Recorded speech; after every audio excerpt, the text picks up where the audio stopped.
And there's different kinds of racism. Activism has been alive and well throughout the Pacific since the early 1800s. And this country here needs young people like yourselves to stand up too. But I would encourage them to stand on their own 2 feet and make a judgment call at that time. Educate to liberate. At the time, in the 1970s, we were the only united Pacific voice that was calling out racism. So some of the Panthers came along and we had a protest.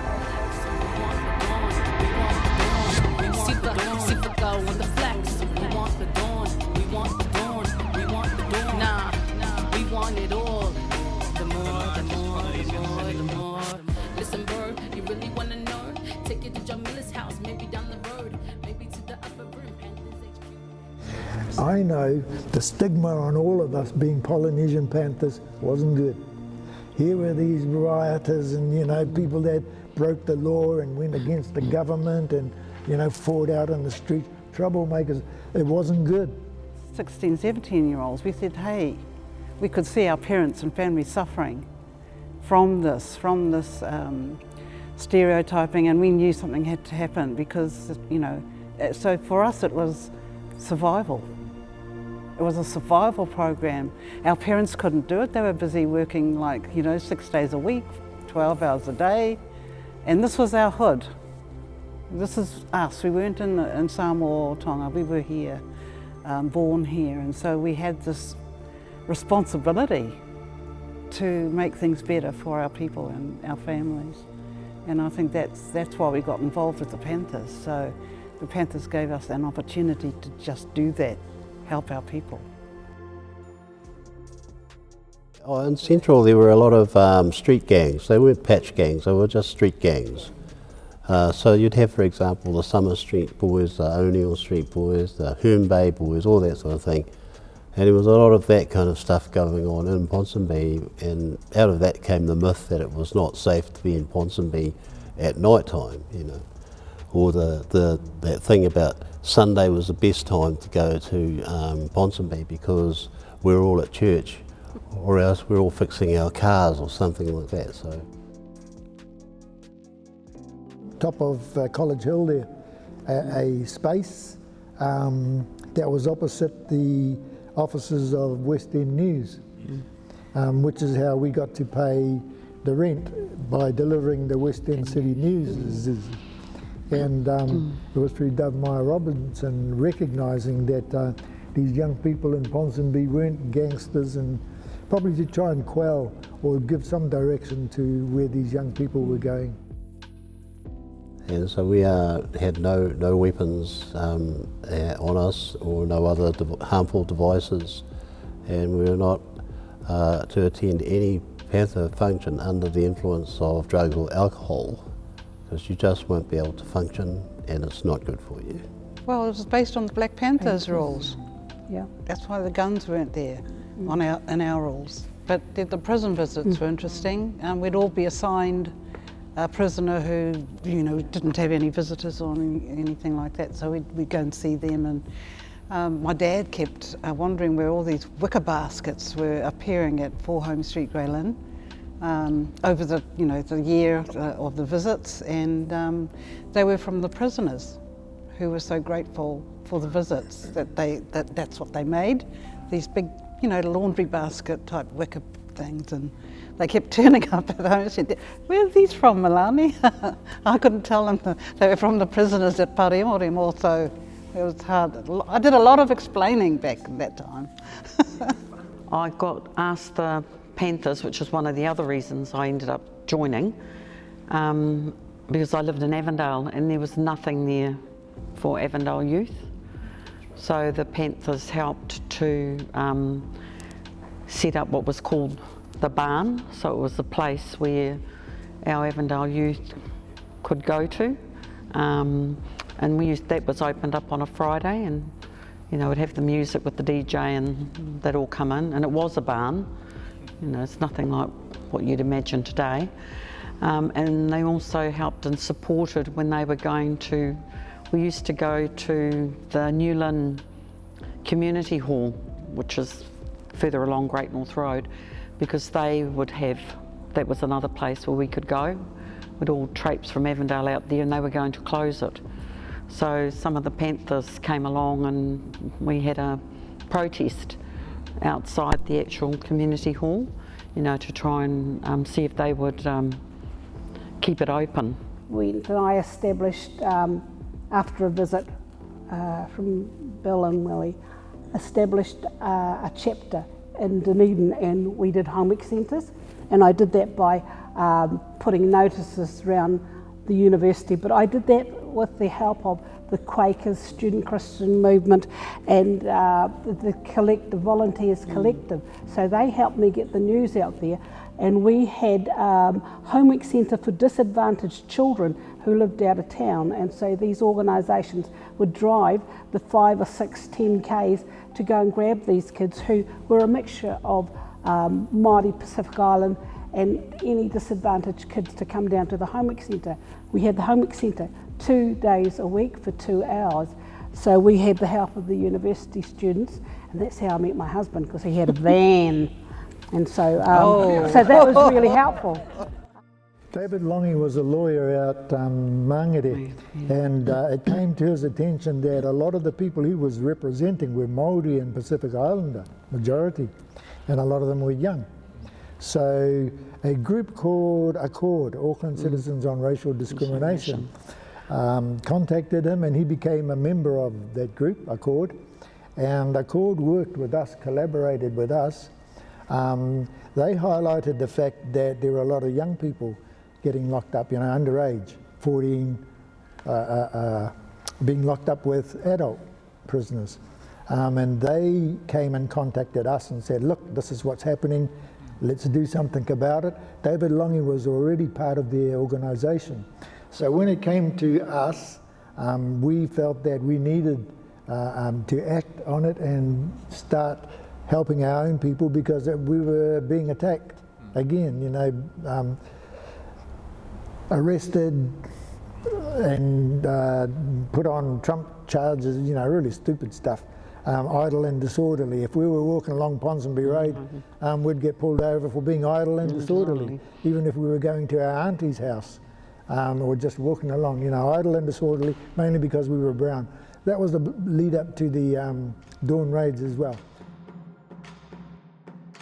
A lot of the military wing activities were non-violent. They were mainly civil disobedience.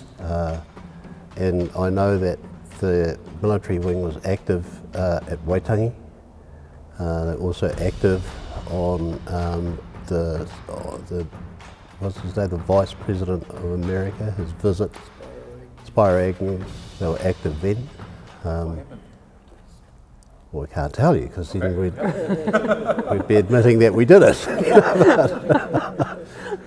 It wasn't good to be a female, because in Tongan culture, females weren't allowed out on their own. Hence I had my sister in the group, but females were strictly supposed to stay at home, do the stuff and listen to your parents. So that made it hard for us, and it also made it hard for us having other Tongan guys in the group, because we weren't, the Tongan brother-sister thing was very important, and we weren't supposed to mix. But those guys, those part-Tongan guys that were in the Panthers, were supposed to look after us, but we all had our own job. We knew that. For a wee moment in time, we had to forget that we were Tongan, and because we had a bigger job to do, so that sometimes that looking after each other was still important, but that the whakaapa thing is important as far as we were concerned. But for us, some of that cultural thing just came in and helped tweak or remind us where we came from. Yeah, and that's why in a lot of the media coverage and photos, you hardly see any Panther sisters at all. There's only very few, but that's because we were hiding from the cameras, you know, because we didn't want to bring shame on our families or our church. I reckon my cousins were stopped and asked for their ID and that, but I didn't find out till later, only recently, after the apology. This one just recent, that my sisters were very much afraid of being picked up on their way to work. One of my sisters worked night shift at the chief post office, and she said only last year she was afraid of getting picked up too.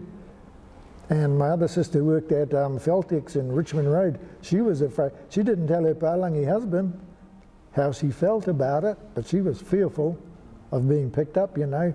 There were all these stories going around about people getting Dawnraided and being arrested for, you know, and being suspect of being overstayers and stuff.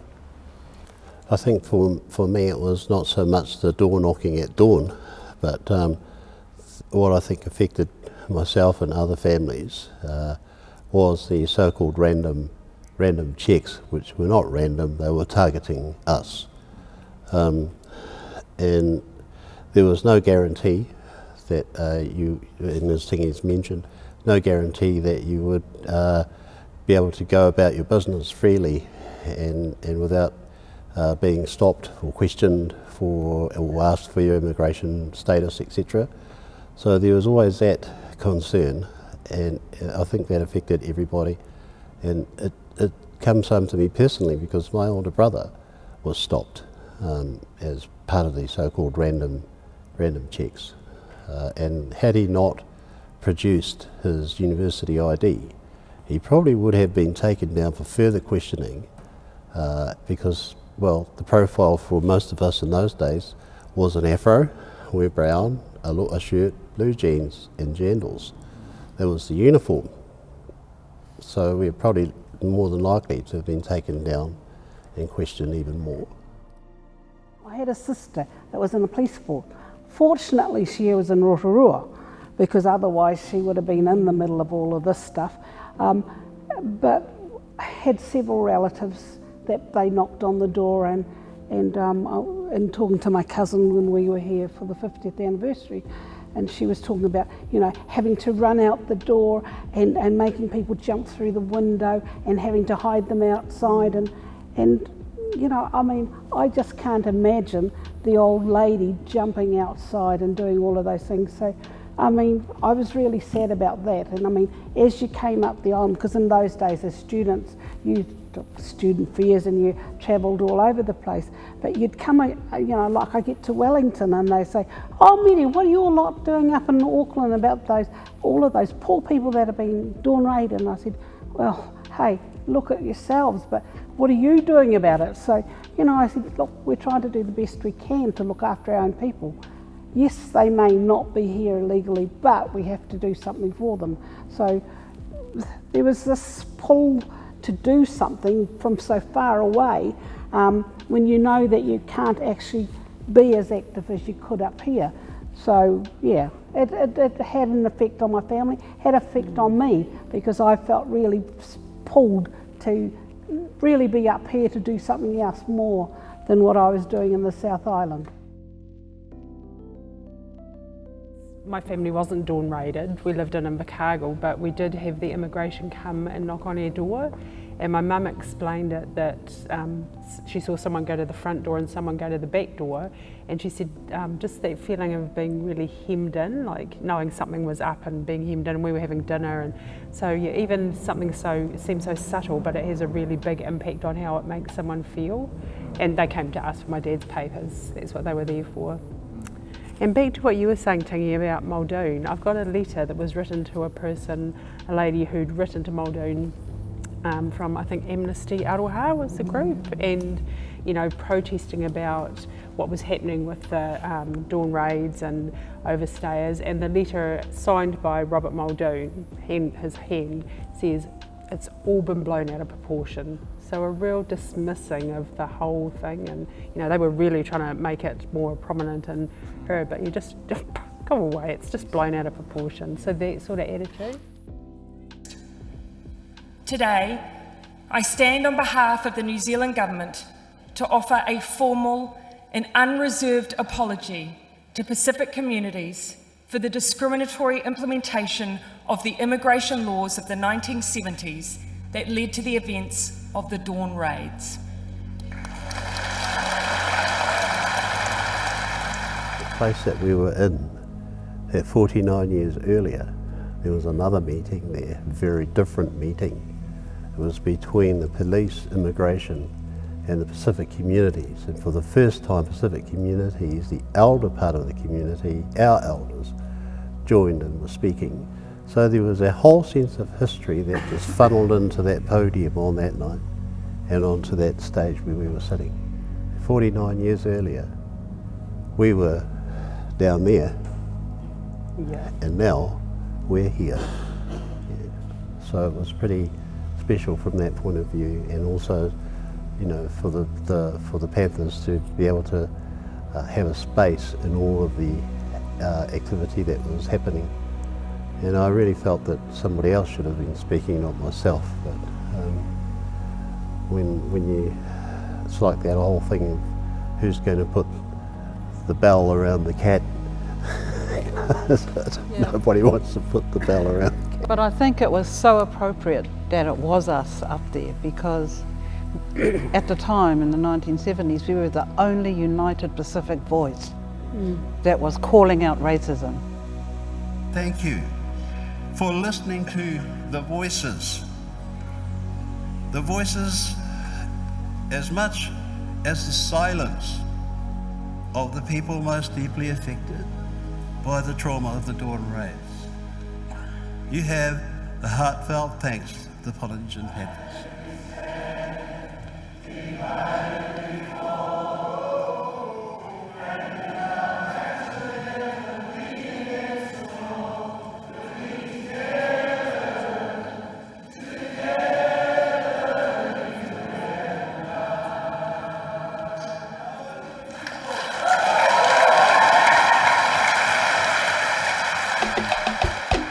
The largest Polynesian city in the world. 3 men, they walk into a bar. Was a Tonga, a Maori and a Samoa. Well, they must have taken neck level, cause next minute, kani to pardon more than more. Pardon more than more?